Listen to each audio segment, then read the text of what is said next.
अगली खबर पर, जिसके लिए मैं विनोद सर के पास जा रहा था, वापस विनोद सर के पास जाइए। Vinod sir, your question. सब कुछ परफेक्ट था, फिर ये कैसे हो गया सर?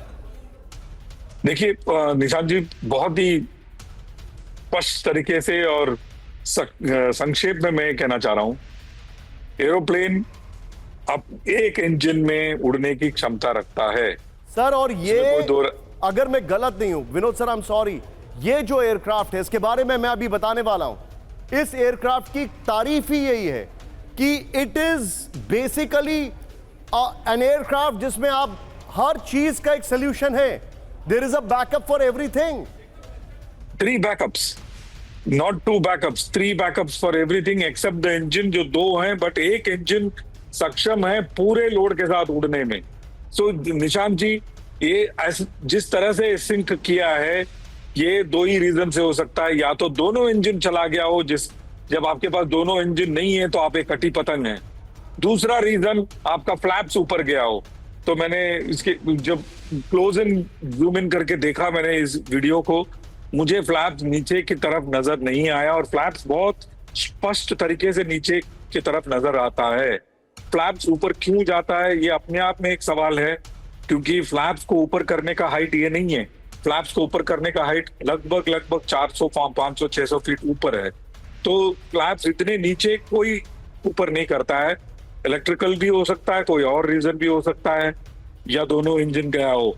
इसके अलावा कोई तीसरा रीजन मैं आपको सर मैं ये जिस एक्सपीरियंस के साथ बता रहा हूं, नहीं हो सकता है। मैं जिस एयरक्राफ्ट की बात कर रहा हूं, एक बार जरा इसके बारे में बताते हैं, क्योंकि मेरे साथ जो हमारे एक और मेहमान हैं उन्होंने इसको फ्लाई कर रखा है। बोइंग 787 ड्रीमलाइनर विमान हुआ क्रैश, ये बड़ी खबर है। एयर इंडिया का B787 विमान VTANB, ब्रेकिंग और शॉट दिखाइए जरा विजय। उड़ान भरते ही बोइंग 787 में लगी आग। बोइंग विमान की सुरक्षा पर उठ चुके हैं सवाल। 11 साल पुराना था क्रैश हुआ बोइंग विमान।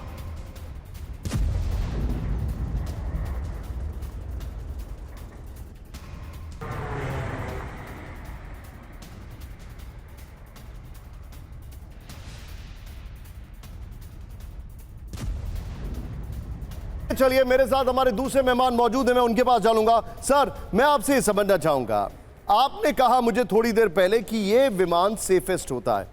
अक्षय जी, हाँ जी, ये अभी विनोद सर से भी यही बातचीत चल रही थी जी, और उनका ये कहना है कि फ्लैप ऊपर उठा हुआ था। मैं आपसे ये जानना चाहता हूं कि आप, हर कोई ये जानना चाहता है ये कैसे क्रैश हुआ होगा। मेरा जो लॉजिकल डिडक्शन है, मैं 3 कांस्टेंट्स को देख रहा हूं यहां पर। पहला, पायलट, अमेजिंग एक्सपीरियंस। दूसरा जो मेरे सामने है वो है टरेन। ये टरेन कोई रिस्की टरेन नहीं है, यहां से अक्सर उड़ाए जाते हैं विमान। तीसरा है एयरक्राफ्ट। 3 ही चीजें तो वे इन करती हैं। चौथा, मौसम भी एकदम साफ दिखाई दे रहा है। अगर खराब नहीं होता तो, मौसम खराब होता तो विमान ही नहीं उड़ता। एयरक्राफ्ट अपने आप में बेस्ट है, लेकिन अब सवाल खड़े हो रहे हैं। What is your take sir? देखिए, यही चीज मैंने आपको अभी बताया निशान जी के रेयरेस्ट ऑफ द इंसिडेंट जो हुआ है, अभी विनोद सर यही बोल रहे थे। क्योंकि क्या होता है कि अगर एयरक्राफ्ट में एक इंजन फेल होगा तो एयरक्राफ्ट में थोड़ा सा स्वे आता है, एयरक्राफ्ट आपको मूवमेंट दिखेगी। ये बिल्कुल लेवल एयरक्राफ्ट चल रहा है। प्लस 787 ड्रीमलाइनर के जो इतने मल्टीपल बैकअप्स हैं और इतने एक्सपीरियंस्ड पायलट के साथ, ऐसा हो ही नहीं सकता कि कोई माइनर या इवन मेजर इमरजेंसी को पायलट हैंडल ना कर पाए। तो जैसे अब जो बैफल कर रहा है इस समय सारे एविएशन एक्सपर्ट्स को, एक ही क्वेश्चन है कि क्या एयरक्राफ्ट बिल्कुल ब्लैकआउट हो गया, क्या दोनों इंजन एकदम ही चले गए, तभी ये चीज हो सकती है। 600 फीट की हाइट कुछ भी नहीं है, लैंडिंग गियर भी उसका डाउन दिख रहा है, और इस 600 फीट की हाइट पे इमरजेंसी हैंडल भी हो सकती है। हम पर्सनली इन इमरजेंसीज को फेस कर चुके हैं, हैंडल कर चुके हैं ट्रांसपोर्ट एयरक्राफ्ट में इतनी हाइट पर।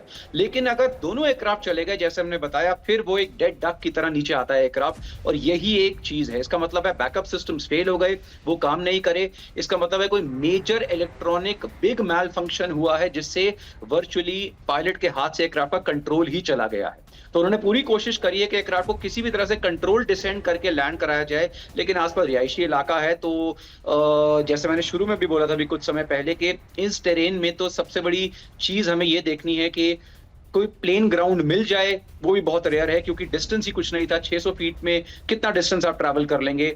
और प्लस पायलट एरर को जैसे हम लोग लेके चलते हैं, इसमें पायलट एरर को मैं अभी से रूल आउट करना चाहूंगा।